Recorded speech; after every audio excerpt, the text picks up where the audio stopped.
All right, happy engineer. Welcome back. Dr. Andy Garrett. Man, thank you for making time. So happy to have you here on the Happy Engineer podcast. Welcome to the show, man. Do you like to go by Dr. Andy or just Andy? When Andy you're works in great. regular life, what do you, okay, just Andy. I mean, You my never kids know. and my family, I do have them call me Dr. Andy, right? We got to make sure to totally kidding. No, dad. Definitely not dad. Definitely, it's Dr. Andy or Dr. Dad. Those are your two Yeah. choices. Okay, that's so good. Well, Andy, your genius spans some of the most important areas that resonates with me as a coach, where Oasis of Courage being the brand and the banner that we hang in the work we do, resilience and Mhm. adversity and identity and courage and all these ideas come up all the time. It was such a pleasure to look and study into what you've been doing and how you're changing the world through that.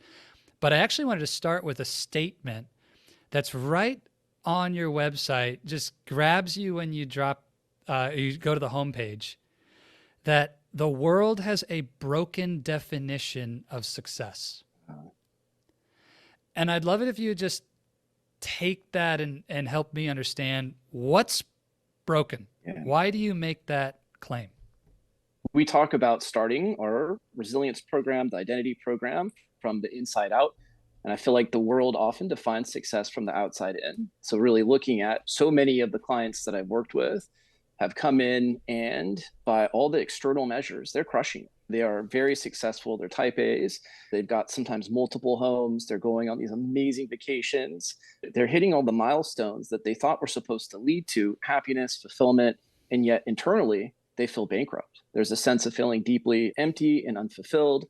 And so when you reverse that equation or the formula and you realize that success starts best from the inside out, and you are able to have a clear understanding of your true north, having a clear understanding of who you are, and then you anchor the goals that you set, the work that you do Yeah. to that authenticity, to that true north, and be resilient to that. It's amazing how suddenly success takes on a different definition, a different meaning, and it leads to the fulfillment that it's supposed to. Hmm.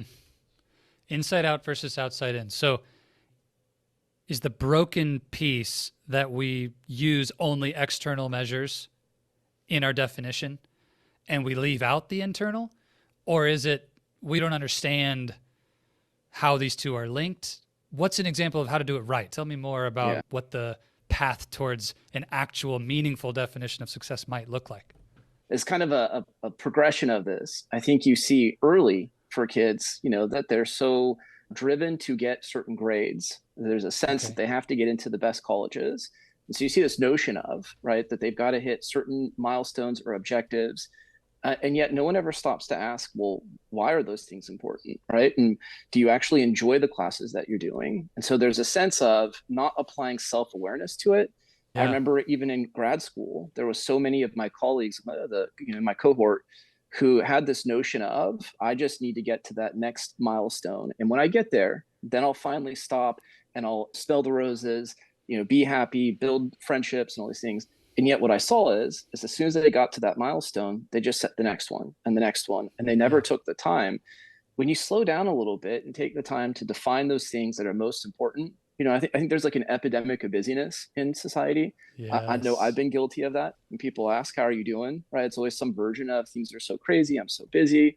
I remember asking myself at one point, though, is all this busyness actually leading me to, something worthwhile and fulfilling? And it wasn't. And if I'd have downtime, I'd actually feel guilty, right? That I wasn't using it in some way productive. I always got to Mm-hmm. hustle, right? And keep trying to reach for that next level. But when I stop and actually recognize what are those essential few things that really are most important, and then I spend the majority of my time in those areas of life, it's amazing how I can actually get further, be more successful with a whole lot less effort. And it's way Yeah. more gratifying. Does that make sense? Yeah. And so you mentioned how our system of education creates some of this milestone based programming. And I relate to this. I remember as a kid in school, my mom used to tell me, school is your job. And Yeah. I never once asked the question, why do these things matter? There was a Yeah. simple answer because school that's it. Like, this is Yeah. what you do. And Yep. getting A's was the goal. And straight A's is something I identified with, and it was an expectation that I would do my Yeah. best. And my mom used to tell me, it's not about getting straight A's, it's you doing your best. But honey, your best is straight A's. It was like I a can, given, right? So, yes. so is this pattern that's emerged of the broken definition of success? Is it a result of our conditioning and the systems of how we raise kids? Or is it part of human nature that we start on the outside and we need to go through this discovery or failure process to bring it back internal? That is a great question. I would say if you look at going really to early kids, I think you see a little bit of a hint of, I think, what is designed in us or what we're capable of. Like I love as kids are early trying to master milestones, the developmental milestones like walking, crawling, talking. Yeah. They have a natural resilience, it's organic resilience, and they live so much in their imagination. They will, I think the average kid, as they're learning how to walk, falls down something like 30 times a day. And yet, they don't fall down and look around and say, I feel like you're judging me, having imposter syndrome around this whole walking thing. Maybe I'm just not Yeah. cut out to be a walker. They just keep getting up and pursue mastery of the milestone, and they won't, stop until they reach it. And yet, at a certain point in age, we start taking in feedback from our environment. We start to hear, and I've got two kids, and I'm guilty. So I have anxiety. If like I need to set limits for them, and I have to catch myself sometimes. But then they internalize the messages of what's important from their parents. And so I think sometimes there's a sense then of you start to take on your identity from your environment. Mm, Hopefully, you're getting great messages, you're getting great leadership in that, and you're leading your kids to really develop a clear understanding that character matters, understanding what core values are, and really as parents, you're setting the tone for core values for your yeah. kids. Yeah. But I think that sense of taking on, there's a really interesting philosopher theologian, James Fowler, who created a model of identity. And so he said Yeah. identity exists on a spectrum from most mature to least mature. And he said that people generally take on their sense of what they believe and what's important to them from their environment. Could be from church, could be from your parents, could be from society, now social Sure. Yeah. media. And in doing that, they don't necessarily take the time to chew on it and say, well, is this even what I believe? And if it is, what does it mean to me? Why is it important? How do I integrate this into my life? And so when you do that, you develop this really rigid, dogmatic connection to these beliefs. And if someone doesn't share your beliefs and starts to question, well, why do you do that? Yeah. It tends to get a very harsh, rigid response, right? It tends to create, because it exposes, it's a very shallow, immature sense of belief. He said the idea was to start to take the time to actually question, is this what I believe? And if so, what does it mean? Why is it important? And when you take the time to go through that process, and it can be a little uncomfortable sometimes in doing that, but you more, come out the more other than a end. little, more than a Yeah, little. it's unsettling, but you come out the other end with this really deep foundation of understanding who you are and why you do what you do. And then Yeah. when people do start to question or challenge, you're not threatened by it. You have a really secure sense of self. You're able to be more tolerant, more loving. You're a better leader. It's amazing how you come out on that other end. And so I think that's almost kind of a journey of undoing from childhood and having to come out really as a mature adult that I don't think is really taught, but I think it's such a critical component of Yes. development. So if you've come through that journey, what would an example of a new and beneficial definition of success look like? If someone says, all Yeah. right, I'm bought into the idea that making $1 million a year and having the vacation home and traveling to Bora Bora every summer, okay, it's no longer about these external measures, but what is it? Could you give us an example of when someone has done this work, or even from your Yeah. own life, how you would define success on the other side of the journey? One of the fundamental things that we do when we work with clients, whether this is working with the leadership team in a business, it's working with an individual, we start by defining core values. And we really want to limit. Sometimes we'll work with someone and they're like, oh, we've done core values before. And they've got a list of 25 core values. That's way too many. You really want to have it down to 3 to 5. And you want to make sure that you've developed it in your language. There are some good core values assessments out there. There's a great one that we use, but sometimes it'll come back in the language of the test. We had a woman who recently we worked with, and she had always thought for the past 10 years that her leading core value was efficiency. when she had to go through and choose the word herself and not have a test tell her what her core value was, she realized it was a slight difference, but effectiveness was her leading core value. And she said that she had been being efficient in all the wrong things, and recognizing this slight difference, it was more important about being effective, and efficiency was important to her too. Yeah. So you come out on the other end with a clear language, a framework for decision making. I know for me, it's related to the purpose, the impact I want to have on the world. My definition of success is it really comes from my purpose statement. I want to help as many people as I possibly can to establish and live out their true north, identity, purpose, and community from the inside out, and to live radically resilient to that. And if you saw me, how I parent my kids, how I interact with my friends, how I do my work, it's really consistent with what. Okay, let me mirror that back really quick, because this is important. Yeah. You do the deep work on core values. You crafted this powerful statement of purpose. And did I hear you right that then Andy's definition of success is now simply, did I or did I not live out my purpose in a way that's aligned with my values? If yes, success. If no, work to do. Is that nailed it? Yes. Well, that's a great summary of that. Yes. Amazing.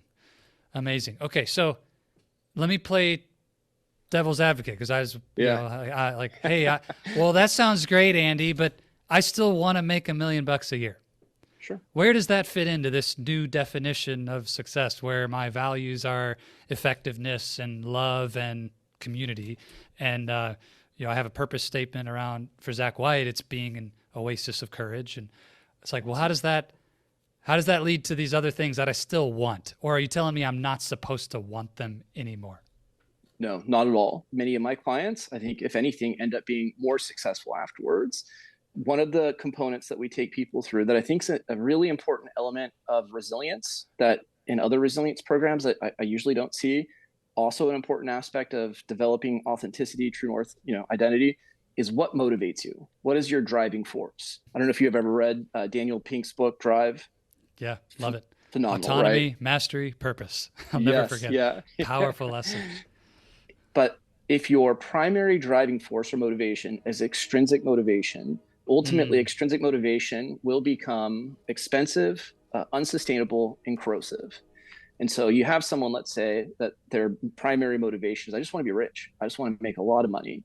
Well, every time that they make more money, they get a hit of dopamine, right? With the extrinsic motivation. It gives them that sense of, this is awesome, it feels great. But that dopamine hit wears off pretty quickly. What happens if they don't have something intrinsically to fill them up, to reward them? They don't have something deeper there. Is then they have to keep going back to that well of extrinsic motivation over and over again. And eventually, whatever payments or money that was giving you a dopamine hit early in your career, it's really the addiction cycle, right? It takes more and more. Yes. And that's where you see people that are deeply unfulfilled. And early in my career, I was making a bunch of money. It felt great. And now it just doesn't give me the same thing. Yep. So when you flip the script on that and you help people to define, you can be intrinsically motivated and make a ton of money. But when you do it that way, it's amazing how you will find people that actually perform at their best. Intrinsic motivation is the key to getting into flow state. You can actually perform at peak levels. Yeah. And it's a form of motivation that it constantly regenerates. It's amazing what you'll tap into with that. So I believe you, and I've experienced it. When I made the shift from a definition of success that was purely external to a definition driven by my values and purpose, my actual external success measures have increased. You report the same. But what would you tell someone who just doesn't have the faith in that? It's great for you to say that you do make great money. You are a genius doctor dad person. Like, I'm not quite sure if that's true. By focusing on this internal stuff, you're telling me if I just get my values straight that I'm going to make more money? Like, what? So what would you tell that person who's at the front end of the journey? They haven't done the work yet. To help increase their faith that it will actually help you on these external things if you're willing to trust the process. Yeah, some of that is we try and design the program, like even with the core values work that we do, the reason that we start there, not only does it set up a really powerful foundation, but the results, the impact that you get lead to very quick benefits. So you'll start to see these really significant changes. We have people sometimes do, I listened to one of the podcast episodes you did where you had a guy that did vision boards. And fan of vision boards. We do a slight kind of a change on it where we have people do values-based vision boards. The reason that those work is because it triggers a part of the brain, the reticular activating system, and it basically tells the subconscious what to look for. And so suddenly now your brain is looking for all these opportunities to align with the things that matter most. There was a really interesting study that looked at, it was essentially the most powerful psychological state that people can exist in.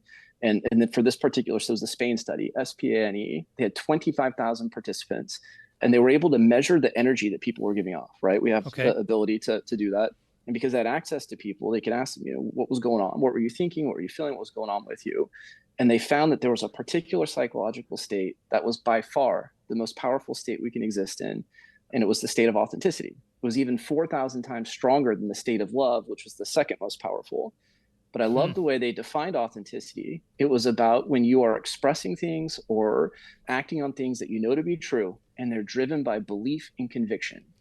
And so a lot of times when people start doing affirmations or vision boards, I am a millionaire, but it's not true. They're looking at their bank account, right? And they're broke.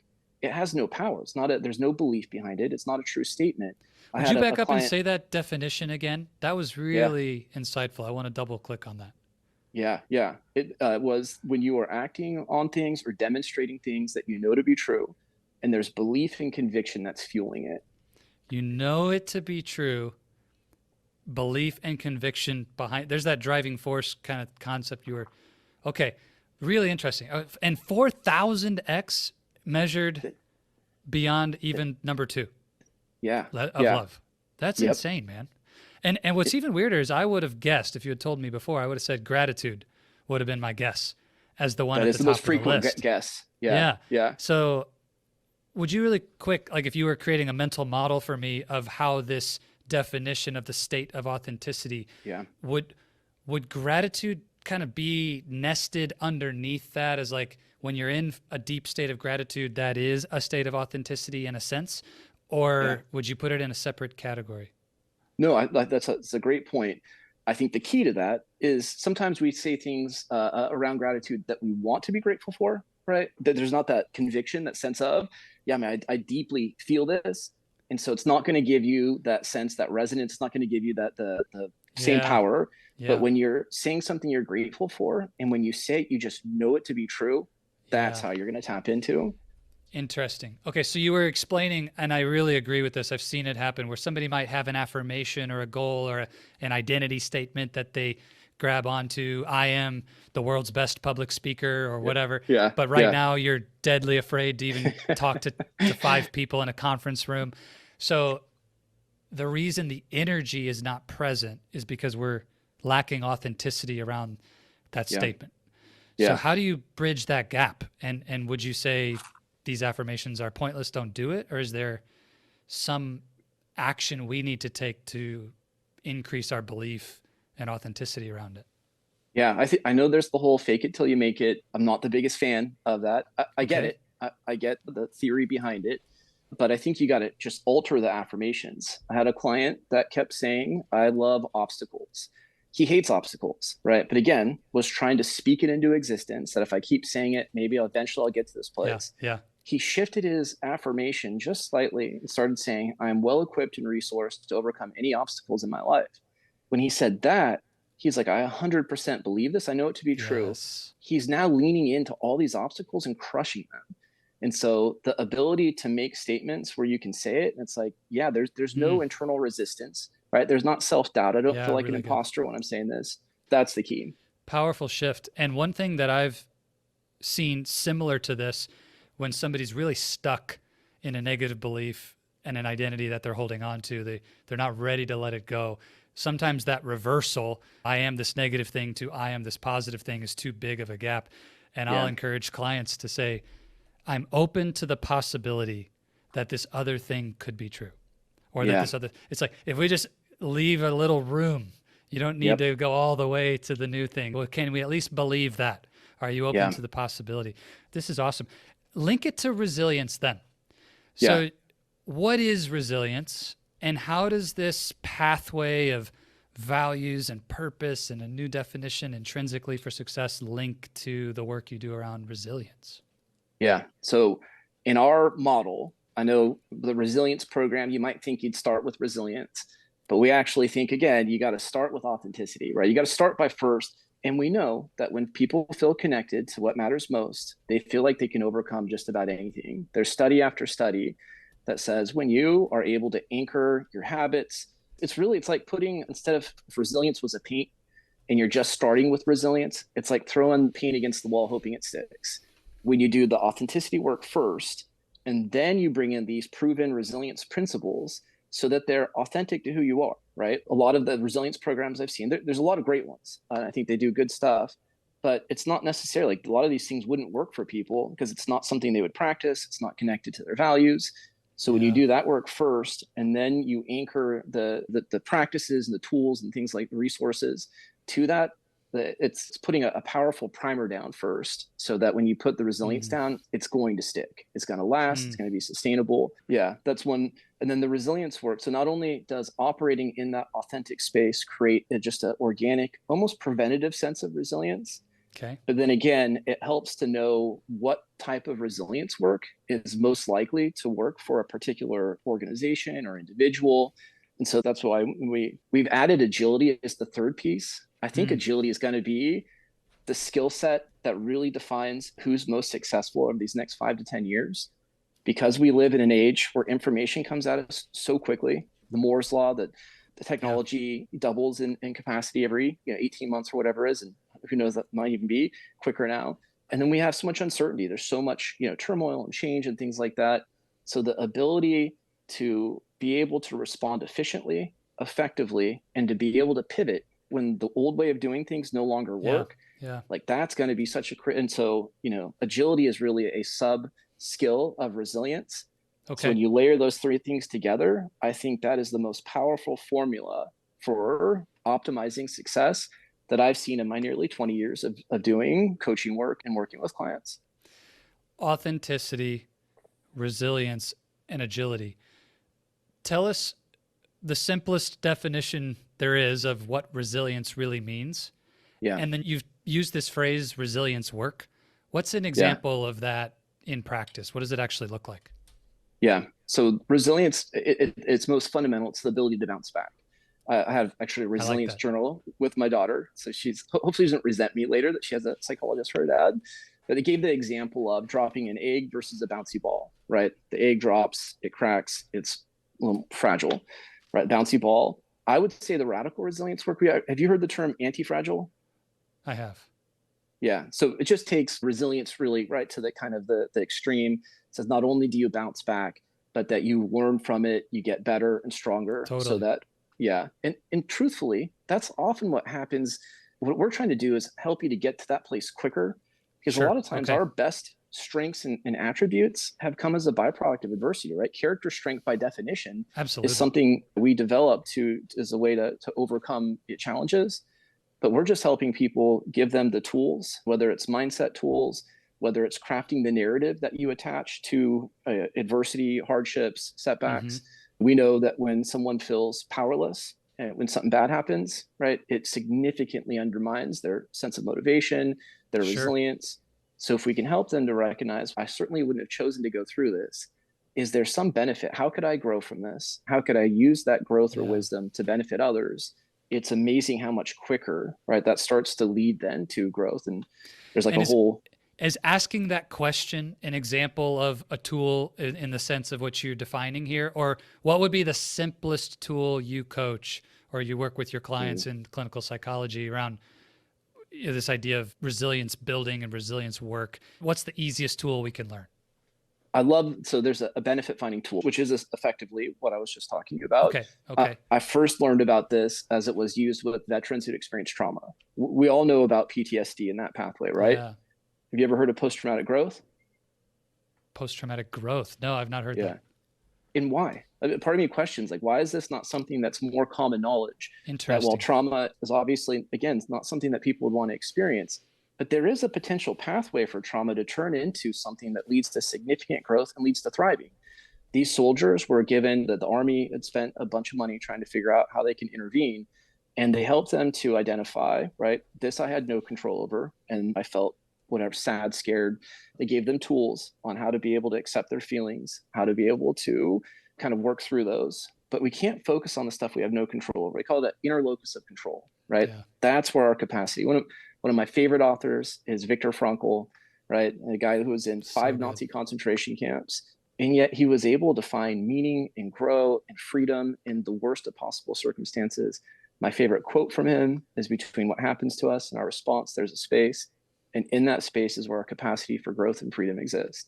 Right? That ability to pause before we just emotionally react or we use habit or what we've always done, but to really stop and allow our prefrontal cortex to kick in, which is where our ability to problem solve, our values are, right? When we use that to decide how we respond to adversity, there's all kinds of incredible growth and freedom available to us. And we'll carve out a much more resilient path. So that, real quick, to finish the thing on benefit finding, these soldiers focused on what they could control and said, well, of course, I wouldn't have wanted to go through this. Can I become courageous? Is it developing empathy, right? Or whatever it is. And in that, I could use that to serve whether my family, other soldiers. And so it completely changed the trajectory of the trauma into something that was meaningful, something they had the ability to have power and control over. And it led to them thriving. And so it's amazing. So it encompasses several principles of resilience within that exercise that I think are really important and foundational. Awesome. Awesome. And what I like about that is you don't have to be a soldier with PTSD to benefit from that practice. Yeah. That's really good. So, Dr. Andy, I'm going to call on Dr. Dad for a second here. Most leaders in your situation and doing the kind of work that you do that I've met and interviewed and talked to, there's something in your own story that draws you passionately to serve in this capacity, to really go deeper into resilience and authenticity than anybody on the planet, basically. You're one of the leading minds in this space. And so I'm curious what that is. What did you have to bounce back from, or what's that adversity that you faced that initially ignited your passion to go into this? Yeah, so it really does go back to some childhood and some family trauma and things that I didn't have the tools to be able to know how to deal with it. It led to me taking it out in ways that were destructive and self-defeating. Struggled with some depression, and I think I covered just about every anxiety disorder in our diagnostic manual. And really, I became this people pleaser. I really would, getting social acceptance became my true north at a point. And so when I got really good, I had tons of friends. I'd go to all the right parties, and I'd feel just completely alone in these places. I was always scared that I was going to be exposed as being a fake. And so there was this deep sense of not knowing who I was that really created a lot of fear and anxiety. I remember when I went to grad school, I had 2 times that I was asked the question, "Who are you?" and had to answer it. I hated that question, right? I was like, just tell me what I'm supposed to say. Give me some framework for how I'm supposed to What's the answer this answer? that will give me an A on this. And I realized how important that question is. In my opinion, it's the most critical question that we need to ask. I know there's Simon Sinek who says we got to start with why.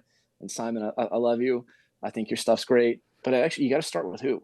Who has to come first? Because when you know that, then it gives you clarity on what, when, why, all the other answers run downstream from having a clear understanding of who you are. I actually was led by my grandpa. He was a very successful businessman. He actually started Carl's Jr., Carl Karcher. But his greatest success was who he was as a person, right? He had just thousands of people show up for his funeral. We received dozens upon dozens of letters from people that shared stories about how he interacted with them and changed their life because of how much he cared. And he was my best friend for the last 10 years of his life. We spent thousands of hours together. When I decided I was going to answer this question, who am I was like, he clearly had such a clear understanding of who he was. He was so consistent, like we talked about Big A, right? And wherever he was at, he was the same. And he constantly talked about his core values, right? I know he didn't have the language for intrinsic motivation, but what he did, you could see there was a passion behind it.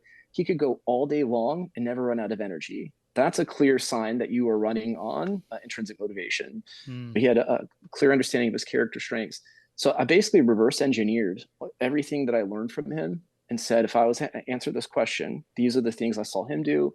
If I go through the same process, putting on my psychology engineer hat, this is what I did. And when I went through that process, man, I had such clarity. All of a sudden, I started operating at a completely different level. We developed a course. that we have now had several hundred people go through, and we have leaders of organizations go through. And it's amazing how consistent the results are. When people go through this Yes. process, it Yes. produces a very consistent, reliable outcome that's really powerful. I know in my own story, there's a point where that bouncy ball or egg, depending on which one you identify with, hit that rock bottom place and things began to change in my life Yeah. after my divorce and depression and burnout in my career. Is there a moment that stands out as the point, the rock bottom point where your bouncy ball hit the ground and it started coming back for you? And if so, where were you? What was going on? Yeah, there's probably more than one. I think there was, I would say career wise, it was actually when my wife got pregnant with our first child. And unfortunately, about 22 weeks in, she went into labor, and we lost. We had a stillbirth. And going through that, here I was just really working and having a lot of success in private practice. And it rocked our world. It didn't even dawn on me that was a possible thing that could Yeah. happen. Yeah. My wife was so excited and happy to be a mom. She went through a really deep depression. It was scary. It Yeah. was really scary. And so I realized I needed to drop everything. I needed to lean in. I needed to be there for my wife. We started working with a therapist, doing some of our own work there. Because I know I've seen enough that if you are not growing together and you're not communicating right in this, that something like this can really lead to a split where it Sure. becomes at some Yeah. point unsalvageable. And my wife recently, we were asked to write something on compassion for a nonprofit board that we're on, does a magazine. That's not in my area of expertise. So originally I was going to say Okay. no. And my wife said, no, you're going to do that. And I've learned just Okay. to say yes on that. And she said, I'm Trust your going bride. to, yeah, I'm going to co-write that with you. And I was like, oh, that sounds even worse. We wrote it. And compassion it means to suffer with, right? That's if you go to the definition of Yeah. that. And so she said one of the things that, and she never shared this with me before, but in her part that she wrote, she said the fact that I didn't come in and try and fix everything, or I didn't try and explain away her anger. I didn't tell her that, it's all going to turn out good and everything's going to have a purpose for this. I sat with her. And it's amazing when you sit with someone in their pain, and it can lighten the load, right? That's the idea of compassion too, is that they know they don't have to go through it by themselves. Huge piece of resilience, by the way, too, Yeah. right? Awesome. That it enabled her to start to grieve in a healthy way, and it strengthened our relationship. All of a sudden, we actually trusted each other. We had less arguments afterwards. So it was really crazy how something that was terrible, that of course we'd never wanted to have gone through. We were very fortunate to have two kids afterwards that, very high risk pregnancies and stressful, but they're healthy and everything now. Awesome. But something that was terribly tragic and certainly was a low point turned into something that ended up being a real blessing. Thank you for sharing that. Everybody has their version of that story, right? The thing. Yeah. I like how you Yes. framed that. It's like I never even considered this suffering or this adversity as a possibility until it hit me. And I felt the same way in my own journey. Like looking back, it was easy to see how I was sliding well before I hit rock bottom. But until I actually hit it, it never even registered as an option for Yeah. my life and the adversity that I would face. I think a lot of people can say that. It's like, wow, until it actually came right in front of my face, I just never saw it coming. And it speaks to the importance of the work that you do and why this training and these programs and investing in yourself to build an authentic understanding of who you are, a resilient toolkit and capability within yourself. And then I'm excited to see how the agility piece goes for the future. So maybe just to wrap things up, what do you see on the horizon in this body of work? You're still a researcher and a practitioner at heart. You're really deep into where this body of knowledge and its practice is going. Where do you see things headed? Is there something exciting on the horizon that you think will be transformational and you're willing to share? Yeah, the work that we've leaned into. So I had a private practice for, as I said, almost 15 years, a little over that. But over time, worked with a lot of people that were executives or business owners, and they would start to say, really would love. We've got a Dr. Andy that's a consultant that works with us, but really love the tools that you bring and how practical they are and the impact they've had. So they started asking me to come in and do, whether it was speaking or workshops. So finally I said, we're getting enough requests here. Like, why don't we just make an official offer and start working with companies? And we've done dozens of workshops in working consulting with companies. What I like about this work, because I'm really motivated by impact is that when you go into an organization, and if you can restructure, right, or create a clear understanding of the true north of the organization, and then align the true north of the individuals to that, and then create resilient principles, the impact on that has this trickle down effect that can affect sometimes hundreds or thousands of employees. There was research that came out from the Gallup poll that showed that the manager that you work with or for can have a bigger impact or a similar impact on someone's quality of life as their spouse. That's pretty staggering. And so if we can help to create more authentic, resilient leaders, right, I think the downstream effect of that could be just massive. And we're working with some bigger and bigger organizations, and it leads to bottom line growth, right? We know that's something that business owners and shareholders care about. We know that's a consistent thing. Tends to see 300 to 400% return on investment is what we've seen and what the research shows. But it also significantly helps with things like burnout, turnover, lack of engagement. Brilliant. So 300% is nothing to shake a stick at, that's for sure. Great opportunity then, Andy. If someone wants to take advantage of this work for themselves personally, they know this is a gap, this is an area they need to go deeper, or they're leading their company, their organization, and they'd like to talk to you about bringing this toolkit and these principles into their company, what's the best way for somebody to connect with you and your work? The easiest place to go is to go to my website, ag-thrive.com. So ag-thrive.com. Perfect. Happy Engineer. We'll put that in the show notes, as well as all the links to how to connect with Andy. So please take advantage of that opportunity, and highly recommend that you lean into this work. And if nothing else, follow him on socials and keep up to date with what's happening in the world of resilience and agility. Andy, you know, as a coach, consultant, practitioner of psychology, that questions come first. The questions lead, the answers follow. And we're all here looking for better answers. How do we become more resilient? How do we get to that real definition of success and live the life that we deeply desire? So what's the question you would lead the Happy Engineer with coming out of our chat today? I'm gonna cheat just a little bit and say that fundamentally, I think the most important question that we can answer is, who am I? Now, that's a difficult question. It's a deep one. So I'm going to give another one that I think is maybe a little more practical and doesn't maybe take as much time to answer. I love the eulogy exercise. It can be an epitaph, but if you imagine for a moment, you're 100 years old, you're healthy, you're vibrant, and people are there and they're sharing the impact you've had on their life, right? Maybe if you got kids, your kids are saying, these are the lessons that I learned. It's such a powerful exercise to take the time and ask that question and think about what you'd want people to say in those moments that really help to clarify what matters most, what you should be focusing on, how to live a life of not regret. And from a reverse engineering standpoint, it's the most powerful, thing to reverse engineer, is to say, I know at the end of my life, this is who I want to be. This is the impact I wanted to have had. What do I need to be doing from this point forward to start to actually have that impact and be that person? I love that. I would encourage everyone to take that eulogy aspect seriously. If the fact that you're going to die is hard for you to face, that's probably a reason why you need to face that. It takes me all the way back to episode 1 of this podcast with Xander Fryer. We talked about how his encounter with the reality that he would not live forever was the catalyst to his radical transformation. So maybe there's an opportunity, Happy Engineer, for you to have both, answering Andy's question and coming to grips with the fact that we won't be here forever. Yeah. Thank you so much, Andy. This has been tremendous.